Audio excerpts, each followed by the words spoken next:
السلام علیکم ورحمۃ اللہ وبرکاتہ۔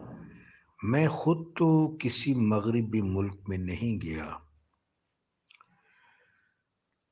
لیکن وہاں جو لوگ گئے ہیں یا وقت گزارا ہے، ان صاحب مشاہدہ اور صاحب علم اور صاحب استدراک لوگوں سے مکالمہ ضرور ہوا ہے۔ یہ صاحب علم حضرات، انہوں نے جرمنی میں وقت گزارا، فرانس میں گزارا، برطانیہ میں، امریکہ میں، باقی مغربی ممالک میں۔ ان کا کہنا یہ ہے کہ ہم نے ان معاشروں میں ان لوگوں سے بات کی، انٹریکشن کی، جو الٹرا کلاسیفائڈ لٹریٹ پیپل ہیں، انٹلیکچوئلز ہیں، صاحب دانش۔ وہ معاشرے ان لوگوں کی عزت کرتے ہیں، وہاں کے ظالم اور جابر حکمران بھی ان کی عزت کرتے ہیں۔ ان لوگوں نے مسلمان صوفیاء کی ستائش کی، کوئی ایک رائے، کوئی ایک اظہار بھی ایسا سننے کو نہیں ملا کہ وہ صوفیاء کے خلاف تھے۔ وہ صوفیاء کو قدر کی نظر سے دیکھتے، ستائش کی نظر سے دیکھتے ہیں، ان کا نام بہت اکرام اور احترام سے لیتے ہیں۔ وہ کہتے ہیں کہ مسلمان صوفیاء نے قوت کے سامنے سر نہیں جھکایا، مسلمان ملاؤں نے قوت کے سامنے سر جھکا دیا، ملوکیت کے ساتھ جڑ گئے اور انسانی معاشروں پر مظالم کیے، خود نہیں کیے تو ظالموں کے ساتھ ایفیلیٹ رہے۔ لیکن صوفیاء نے ہمیشہ محبت کا پیغام پھیلایا، انہوں نے محبت اور انسان دوستی کا پیغام پھیلایا، عام کیا۔ مغربی معاشرہ کے دانشور صوفیاء سے راضی ہیں۔ مجھے وائس آف امریکہ پر تصوف پر گفتگو کرنے کے دوران اور جو سوال میرے پاس آتے تھے اس دوران اور اس کے بعد، اس سے اندازہ ہوا کہ وہ لوگ اور ان کے پڑھے لکھے لوگ تصوف میں بہت زیادہ انٹرسٹڈ ہیں۔ صوفیاء کی بات جب میں کرتا تھا، حضرت روم و عطار کے قصے، جنید و تیفور علیہم الرحمہ کے قصے بیان کرتا تھا، تو ان لوگوں کی آواز میں ایک عجب سی انکساری پیدا ہوتی تھی۔ وہاں تصوف کو میسٹسزم کہتے ہیں۔ میسٹسزم تصوف کا تو ترجمہ نہیں ہے، ہاں تصوف کا ایک جزو ہے جس کو سریت کہتے ہیں۔ آپ سب کے علم میں ہے کہ نظام باطن میں صرف ایک شعبہ سر ہے، اور سر کیا ہے کہ وجود کے اندر اللہ تبارک و تعالی نے سر حق داخل کر دیا ہے، بس اس کو تلاش کرنا ہے، اس کو ڈیکوڈ کرنا ہے، اس کو تناور کرنا ہے، نشو و نما دینی ہے۔ فطرت کی آواز وہاں بھی موجود ہے، اور تصوف کام یہ کرتا ہے، صوفی کام یہ کرتا ہے کہ فطرت کی اس آواز کو جاندار بناتا ہے اور اس کو وجود کے اندر اور باہر غالب کرنے کی کوشش کرتا ہے۔ اس سے کون انسان انکار کر سکتا ہے؟ لہذا سریت کے راستے وہ لوگ تصوف تک آئیں گے، لیکن کون لائے گا؟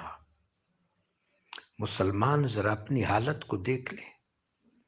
مسلمان آئین اور قانون کی پابندی نہیں کرتے۔ میں مردان میں اس لڑکے کے گھر گیا تھا، اس وقت نام ذہن سے اترا ہوا ہے، جس کو کسی یونیورسٹی میں قتل کیا گیا کہ وہ گستاخ ہے۔ میں ان کے گھر گیا تھا، ان کی والدہ سے میری ملاقات ہوئی. ان بہن نے مجھے اپنے فرزند کی ڈائری دکھائی.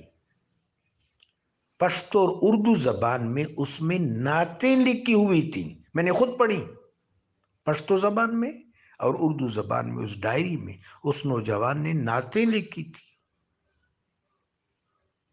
نہ معلوم اس نے کیا گستاخی کی تھی. ان کی ماں نے کہا کہ جب میرے بچے کی لاش میرے پاس آئی تو کوئی وجود میں ایسی جگہ نہیں تھی کہ میں چوم سکتی. آج میرے خیال میں آج ہوا ہے. میانمار ہو یا سری لنکا ہو، اس کا یہ جو آدمی تھا شہری جو پاکستان میں تھا، کسی جگہ ملازمت کرتا تھا، بالفرض اس نے گستاخی کی تھی تو آئین کیا ہے؟ آئین یہ ہے کہ پولیس اس کو گرفتار کرتی، گرفتار کرنے کے بعد عدالت میں پیش کرتی. جج اور منصف اور قاضی اس سے پوچھتا کہ اس نے گستاخی کیوں کی ہے. گواہ جو تزکیت و شہود پر پورے اترتے ہیں وہ اپنی گواہی دیتے. پھر منصف اور جج اس سے پوچھتا کہ انہوں نے کس تناظر میں کن حالات سے متاثر ہو کر یہ کام کیا ہے. اب آیا وہ اس کام پر مصر ہے کہ شرمندہ ہے؟ اگر مصر ہے تو فیصلہ عدالت کرتی، شاتم رسول کی سزا موت ہے. اور اگر مصر نہیں ہے، غیر مسلم ہے، شرمندہ ہو گیا تو اس کو چھوڑ دیا جائے گا. مسلمان تھا، شتم کر کے مرتد ہو گیا تو اگر اس نے دوبارہ توبہ کی، دوبارہ اسلام لے آیا، دوبارہ ارتداد سے توبہ کر لی تو اس کو چھوڑ دیا جائے گا. ہجوم کے پاس یہ حق نہیں ہے، فرد کے پاس نہیں ہے، گروہ کے پاس نہیں ہے، کسی تحریک کے پاس نہیں ہے، کسی تنظیم کے پاس نہیں ہے، کسی ایسوسییشن کے پاس یہ حق نہیں ہے. چراغ مصطفی ہاتھ میں لے کر اگر مسلمان بو لہبی کریں گے تو پھر یورپ کو کیا سمجھ آئے گی اور فرانس کو کیا سمجھ آئے گی. یہ آج کل کے یہ نژاد نو جن کو اغوا کر لیا گیا ہے، کچھ انتہا پسندوں نے، کچھ شدت پسندوں نے، کچھ حریصوں نے، کچھ ہوس بازوں نے ان بچوں کو اغوا کر لیا ہے.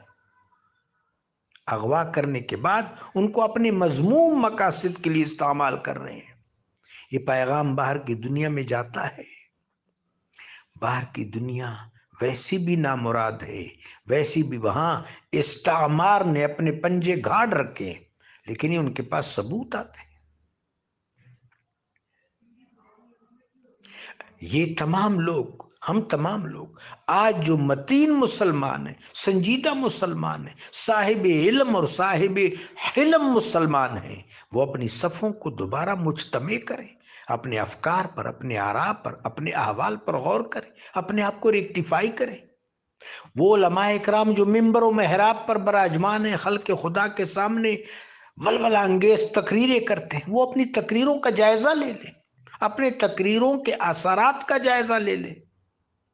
بریلوی، دیوبندی، اہل حدیث، سنی، شیعہ، عباسی، جو بھی اہل قبلہ ہیں، سب مسلمان ہیں، سب اپنا جائزہ ضرور لے لیں کہ ہم کیا کر رہے ہیں، ہم کیا کر رہے ہیں.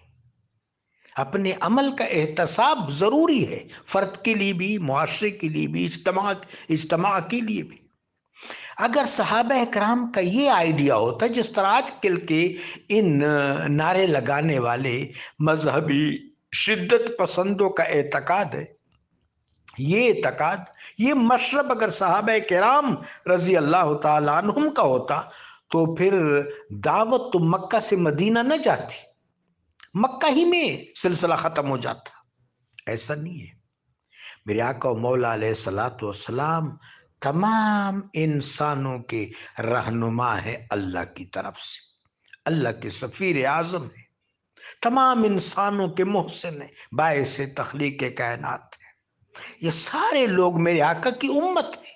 ان میں اگر کوئی گستاخ بھی ہے تو وہ بھی میرے آقا و مولا علیہ الصلوۃ والسلام کی امت ہے. ابو جہل بھی میرے آقا و مولا علیہ الصلوۃ والسلام کی امت میں تھا، گو کہ سرکش تھا. انہو لیطغی، اس کی سرکشی کی گواہی قرآن نے دی ہے. لیکن جب وہ مر گیا، مقتول ہو گیا، اپنے انجام کو پہنچا، تو رحمت للعالمین میرے آقا صلی اللہ علیہ وسلم نے کیا فرمایا؟ فرعون ہذہ الامہ، یہ اس امت کا فرعون تھا اس امت میں۔ تو اس چیز پر آج غور کیا جائے۔ آج جتنا صوفیاء کرام کا پیغام، ان کا ذوق اور ان کا مشرب مشرق کو درکار ہے، اور جتنا مغرب کو درکار ہے، کبھی اتنا نہیں تھا۔ وہی چراغ جلیں گے تو روشنی ہوگی۔ جزاکم اللہ۔